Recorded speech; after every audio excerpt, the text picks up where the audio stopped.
একটা বাগধারা দিয়ে আলোচনাটা শুরু করছি। বাগধারাটি হচ্ছে, অনভ্যাসের ফোঁটা কপাল চরচর করে। এই বাগধারাটাকে যদি আমরা এরকম হিসেবে পরিবেশন করি, অবিশ্বাসের ফোঁটা কপাল চরচর করে, তাহলে কেমন হবে? আলো কম, কারণ গতকাল রাত 8টা থেকে বাড়িতে ইলেকট্রিসিটি নেই প্রাকৃতিক দুর্যোগের কারণে। এ কারণে স্বল্প আলোতে ভিডিওটা করছি। চেহারা না দেখলেও হবে, কথাগুলো ইম্পর্টেন্ট, কথাগুলো আপনার কাছে পৌঁছানো চাই। ECI, CEO, supreme court, West বেঙ্গলের জনগণ, সরকার ইত্যাদি সবাই মিলে আন্ডার অ্যাডজুডিকেশন নিয়ে এমন একটা বাতাবরণ তৈরি হয়েছে, এমন জটিল পরিস্থিতি তৈরি হয়েছে, একদল এই পরিস্থিতিটাকে কাজে লাগাতে মরিয়া, আরেক দল এই পরিস্থিতির ফলে তাদের যে ন্যায্য অধিকার, সাংবিধানিক অধিকার, সেটা থেকে বঞ্চিত হওয়ার আশঙ্কায় ভুগছেন। আশঙ্কাটা কিন্তু উড়িয়ে দেওয়ার মতো নয়, এবং শুধু এখানেই যে আশঙ্কাটা সীমিত বা সীমাবদ্ধ তাও কিন্তু নয়। অনেক মানুষ আসাম এর ট্রাইব্যুনালের পরে তাদের যে জটিল পরিস্থিতি তৈরি হয়েছিল সেটা নিয়েও বেশ চিন্তিত, এবং আমার সঙ্গে ব্যক্তিগতভাবে অনেকেই এটা নিয়ে যোগাযোগ করছেন।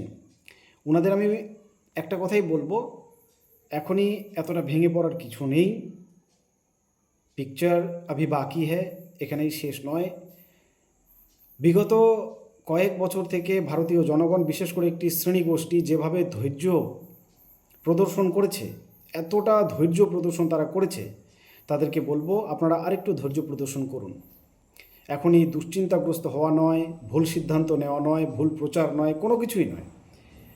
সুপ্রিম কোর্ট এই যে কথাটা বলল, ইসিআইয়ের পক্ষ এবং যারা পিটিশনার হচ্ছিল বা কেস ফাইল করছিল এসআইআরের বিরুদ্ধে, তাদের এই দুই পক্ষের মধ্যে কাউকেই বিশ্বাস করেনি জন্যেই আন্ডার অ্যাডজুডিকেশন যে কেসগুলো, সেগুলোতে ওনারা বিচারপতি এনে বসিয়ে দিলেন বিচার প্রক্রিয়াটাকে এগিয়ে নিয়ে যাওয়ার জন্য। এখন এখানেই যাবতীয় প্রশ্ন এবং অঙ্কগুলো গুলিয়ে যাচ্ছে। কেন?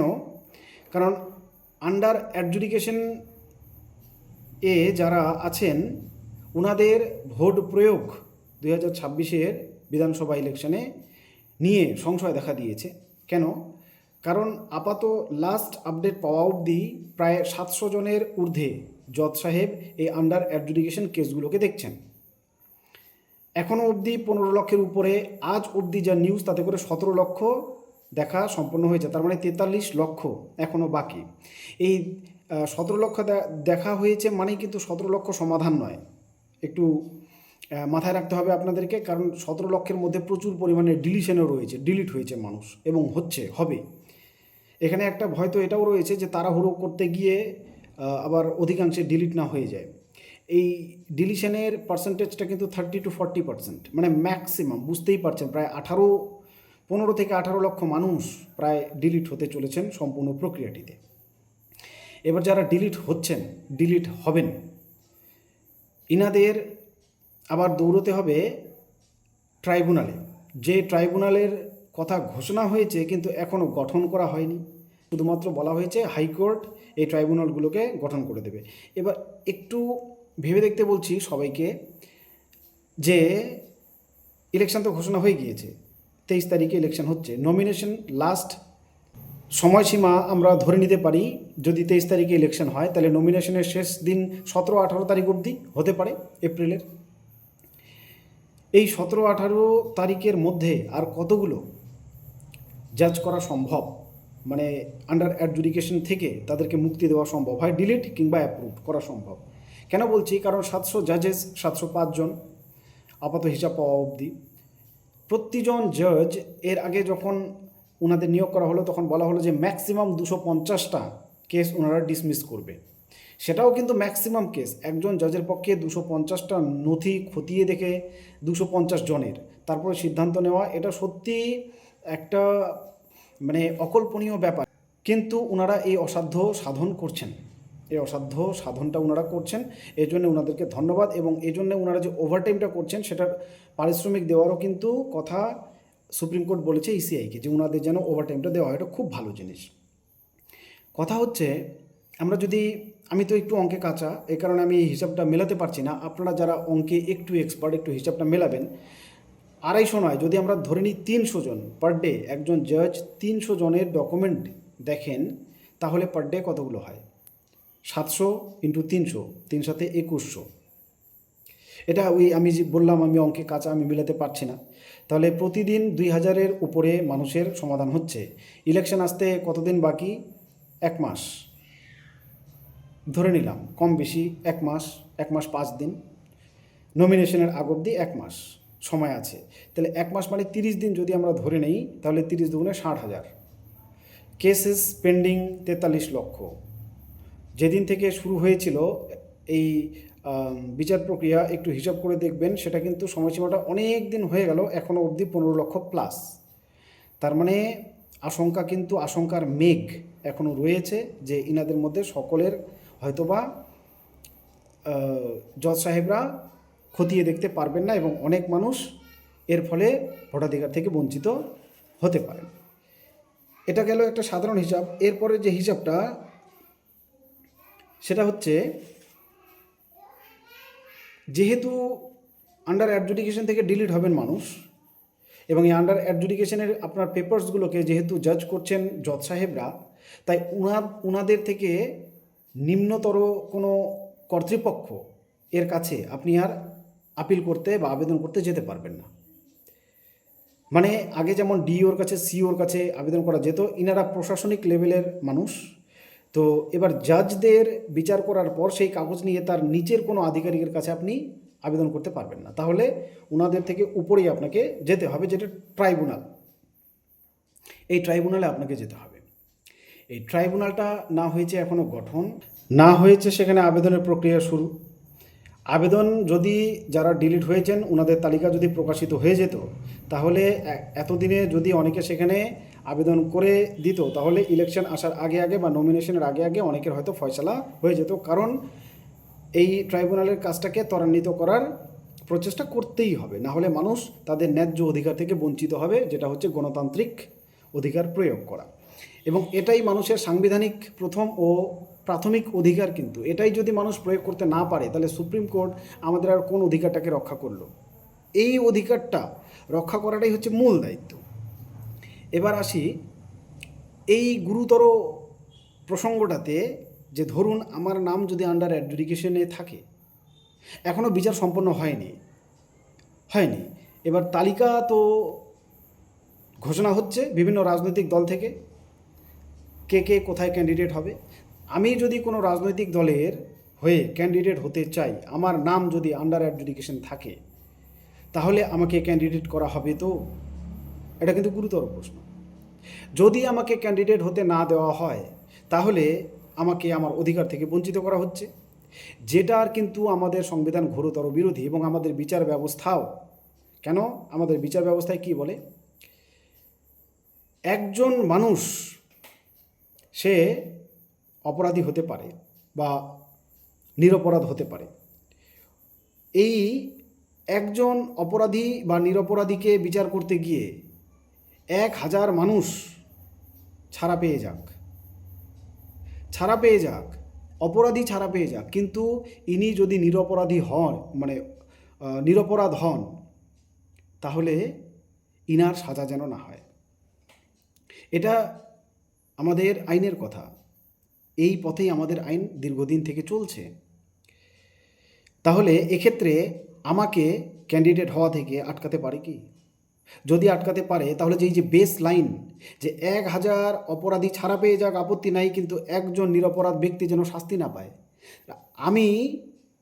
আমার ধরুন ভারতীয়ত্বের সমস্ত প্রমাণ আছে, যে গাইডলাইনগুলো ইসিআই দিয়েছে সেগুলোরও সমস্ত পেপারস আছে, এতটা সত্ত্বেও আমি আন্ডার অ্যাডজুডিকেশন, এটা আমার দোষ নয়।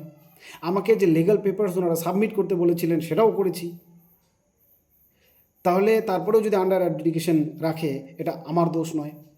তাহলে আমি ক্যান্ডিডেট হতে পারবো না কেন? এই জায়গাটা কিন্তু সুপ্রিম কোর্টকে বিব্রত করতে পারে, করা উচিত আমি মনে করি অতি অবশ্যই। সুপ্রিম কোর্টকে কেন, যে কোনো দেশের গণতান্ত্রিক প্রক্রিয়ায় এবং আইনি প্রক্রিয়া যেখানে থাকে, আইনকে বিব্রত করা উচিত এবং তড়িঘড়ি এটা নিয়ে সিদ্ধান্ত নেওয়া উচিত। যেমন একটা রাজনৈতিক দলের একজন ব্যক্তি রয়েছেন, নাম নিয়ে বলছি, শশী পাঁজা। ওনার নাম কিন্তু আন্ডার অ্যাডজুডিকেশন। এখন ওনারা কিন্তু বেশ উঁচু লেভেলের সক্রিয় রাজনীতি করেন।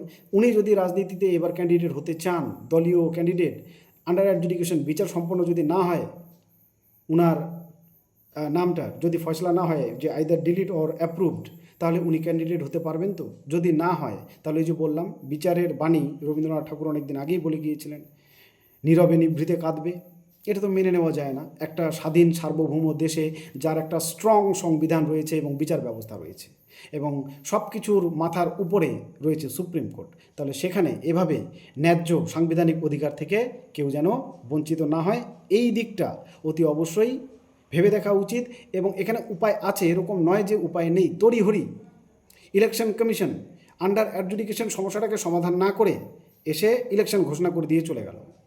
ওদের অজুহাত কী ছিল? যে ওনারা কেন এই আন্ডার অ্যাডজুডিকেশন সমস্যাটাকে সমাধান করতে পারছেন না, কারণ এটা সুপ্রিম কোর্টের নজরে রয়েছে, অতএব উনাদের হাত পা বাঁধা, এখন কিছু করতে পারবে না। সমস্যাটা পাকিয়েছে কিন্তু ওনারাই। এত নিয়ম তৈরি করেছে এখানে, যে নিয়মের থেকে ওগুলো অনিয়মই বেশি। সেই অনিয়মের শিকার হয়ে মানুষ এখন ভোট থেকে বঞ্চিত হবে। এখন ওনারা বলছে যে আইনের অধীনে রয়েছে, বিচারাধীন রয়েছে নামগুলো, আর সত্যি সত্যি বিচারাধীন থাকলে কোনো সংস্থার কিছু করার থাকে না। এখন এটা সম্পূর্ণ আইনেরই দেখা কর্তব্য যে আন্ডার অ্যাডজুডিকেশন এই সমস্যাটা সমাধান না হওয়া অবধি ইলেকশনটাকে স্থগিত করা দেওয়া যেতেই পারে। এটা কিন্তু অন্যায় দাবি নয় এবং এটা একেবারে যে অমূলক নয় বা মগের মুল্লুক এরও দাবি নয়। এটা যে আরও 15 দিন পিছিয়ে যাবে ইলেকশন, 20 দিন পিছিয়ে যাবে, তাতে করে কী হবে? এমন কোনো বড় ক্ষতি হবে না। কিংবা আরও বেশি সংখ্যক জাজেস নিয়োগ করে এই কেসেসগুলোকে অতি দ্রুত সমাধান করতে বলা যেতেই পারে। কিন্তু যে সংখ্যক জাজেস নিয়োগ হয়েছে, আমি যে সংখ্যাটা বললাম, প্রতিজন জাজেস যদি 300 করে মানুষের সমস্যা সমাধান করে থাকে, তাতে কিন্তু 1 লক্ষ মানুষের নিয়ম অনুযায়ী, অঙ্ক অনুযায়ী সমাধান হওয়া মুশকিল। প্রতিজন জাজেস 300 সমস্যার সমাধান করছে, 700 জন, তাহলে পার ডে কত হচ্ছে? 2100, মানে 2100। তাহলে 30 দিনে কত হবে? 60,000, 61,000, 65,000, ধরে নিলাম 1 লক্ষ, আরও 42 লক্ষ পড়ে থাকলো, তো সমস্যা তো সমাধান হলো না। এইখানেই হচ্ছে এই আশঙ্কাটা যেটা মানুষে পাচ্ছে, যে তাহলে এটা কোনো ষড়যন্ত্র নয় তো? মানুষের যে এই আশঙ্কাটা করছে এ কারণেই করছে যে খসড়া তালিকা সেটাকে আপাতত মান্যতা দেওয়া হোক না, এতে ক্ষতি কোথায়? এই প্রসঙ্গগুলো গেল। খসড়া তালিকাকে মান্যতা দিয়ে ইলেকশনটা করিয়ে নেওয়া যেতে পারে, তারপরে সেই তালিকা ঝাড়াই বাছাই, আন্ডার অ্যাডজুডিকেশন, ট্রাইব্যুনাল সব কিছু করা যেতে পারে যদি সদিচ্ছা থাকে। এটা করা যেতেই পারে। মানুষদেরকে এভাবে বঞ্চিত হওয়ার হাত থেকে রক্ষা কিন্তু এখনও করতে পারে সুপ্রিম কোর্ট বা যে কোনো আইনি প্রক্রিয়া। এটা দাবিও রাখছি যেন ধর্মাবতাররা এই বিষয়টা একটু গুরুত্ব সহকারে বিবেচনা করে। এবার আসি ট্রাইব্যুনাল প্রসঙ্গে।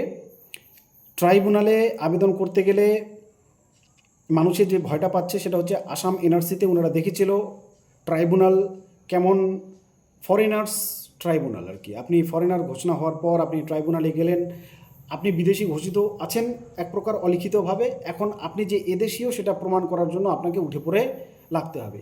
এই জায়গাটাতে আমাদের ভারতীয় খাঁটি বাসিন্দা, যেটাকে বলা হয় ঘটি বাঙাল যারা আর কি, বাঙাল বলতে কিন্তু বাংলায় যাদের জন্ম সবাইকে বলছি, এখানে আমি কোনো জাত ধর্মের নাম নিতে চাই না, এগুলোর আমি ঘোরতর বিরোধী, নিতেও চাই না।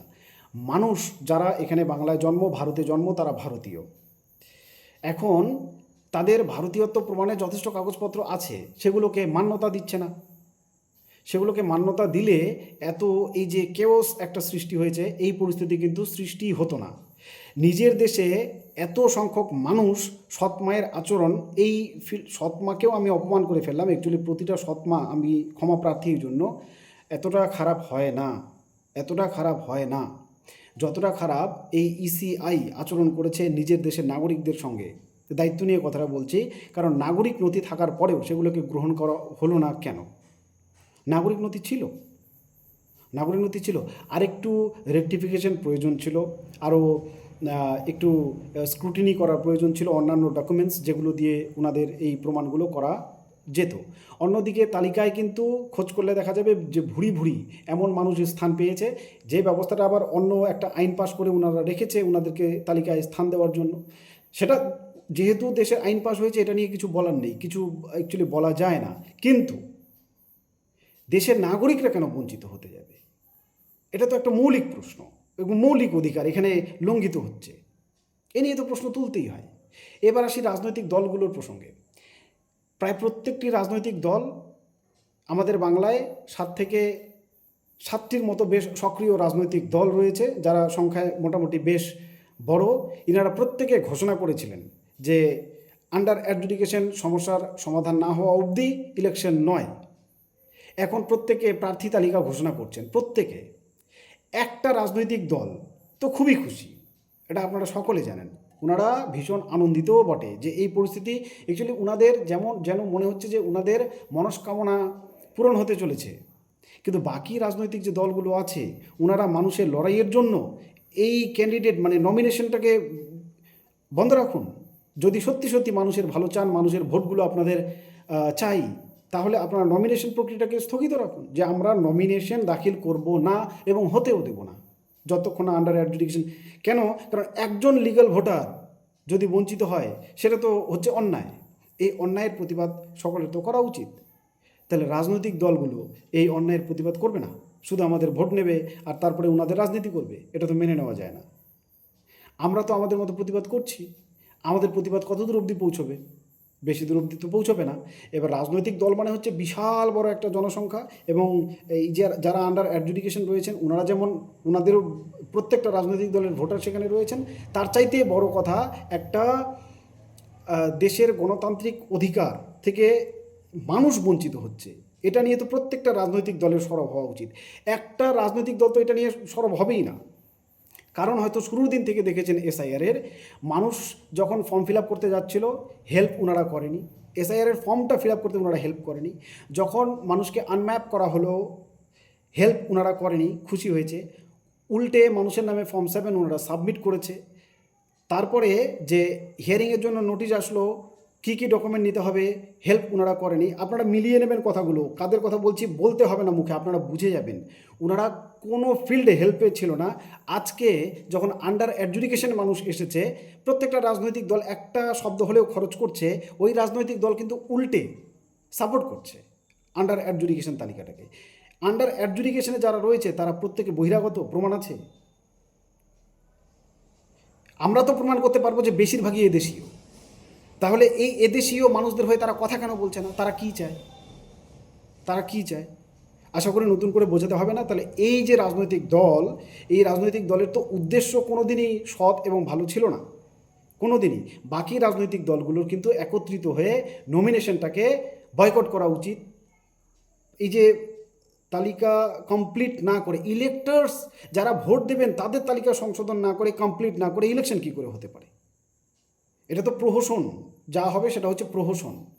ক্ষমতা দখলের জন্য কেউ মরিয়া হয়ে না উঠলে এত আইন বিরুদ্ধ কাজ, সংবিধান বিরুদ্ধ কাজ এবং অমানবিক কাজ কেউ করতে পারে না। তাহলে বিশেষ করে আমাদের ইয়াং জেনারেশনের যে ভাই বোনেরা আছে, তাদের মধ্যে অনেকে আমার ভিডিওটা দেখে। আপনাদের কিন্তু রাজনৈতিকভাবে সচেতন হওয়া খুবই জরুরি, খুবই জরুরি।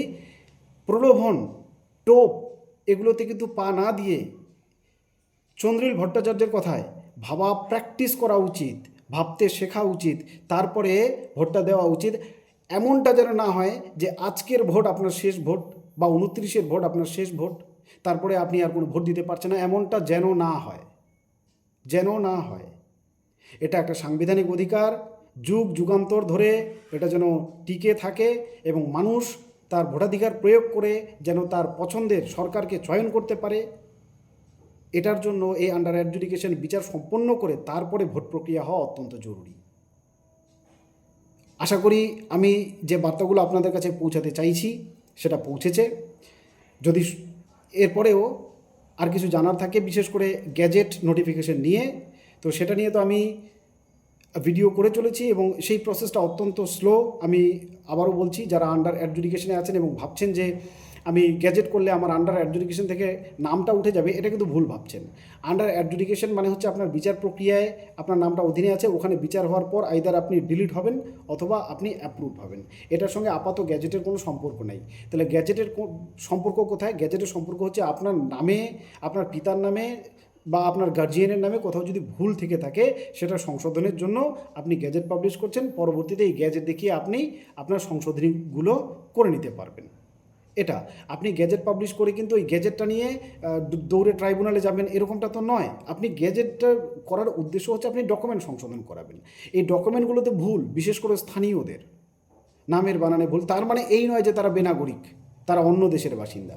এইখানেই ওনারা আতঙ্কিত হচ্ছেন। আমি আপনাদের আশ্বস্ত করছি বেশি আতঙ্কিত হবেন না। এর আগেও আমরা দেখেছি মানুষের ট্রাইব্যুনালে বাতিল হয়েছে তাদের নাগরিকত্ব, তারা ফরেনার্স হিসেবে থেকেছেন, কিন্তু এর পরবর্তীতে ওনাদের আবার হাইকোর্টে রিট পিটিশন কিংবা সুপ্রিম কোর্টে কেস ফাইল করেছেন এবং জিতেছেন। সমস্যাটা কী ছিল? এই নামের বানান ভুল, নামের অক্ষর ভুল কিংবা নামের মিসম্যাচ, এগুলো কেস ওনারা কিন্তু জিতেছে। আমি কিন্তু দেখিয়েছি, চাইলে আপনি কিন্তু আমার চ্যানেলে ভিডিওসগুলো রয়েছে, আপনারা দেখে নিতে পারেন। ধন্যবাদ। আবার ফিরে আসছি আজকে আপডেট নিয়ে। এই নিয়ে ভিডিওটা লম্বা হয়ে গেল। গ্যাজেট নিয়ে যদি আপনাদের জানতে হয় তাহলে একদম সিম্পলি বলে দিচ্ছি, এত তাড়াহুড়োর কিছু নেই, খুব স্লো। আপনারা যেখান থেকে খুশি করে নিতে পারেন। আমি আবারও ঘোষণা করছি, এর জন্য কোনো উকিল লাগে না, একটা নোটারি এফিডেভিট লাগে। আপনি একটা নোটারি এফিডেভিট করবেন এবং বাকি প্রক্রিয়াটার জন্য যারা এটা করে, কোনো লয়ার সম্ভবত এটা করে না, লয়াররা এটার দায়িত্ব নেয় না, যে কোনো সাধারণ মোহরি টাইপের মানুষরা এই জিনিসটা করে থাকে। ওনাদের সঙ্গে যোগাযোগ করুন, রেট ঠিক করুন এবং আবেদন করুন। আর আমি যতটুকু পারছি হেল্প করছি, কিন্তু আমার একার পক্ষে এই যে দুটো হাত আমি ইউজ করছি, এই দুটো যথেষ্ট নয়। খুব বেশি মানুষকে আমি হেল্প করতে পারছি না। এ কারণে আপনারা নিজের কাজটা নিজে পারলে চেষ্টা করুন করার। ধন্যবাদ।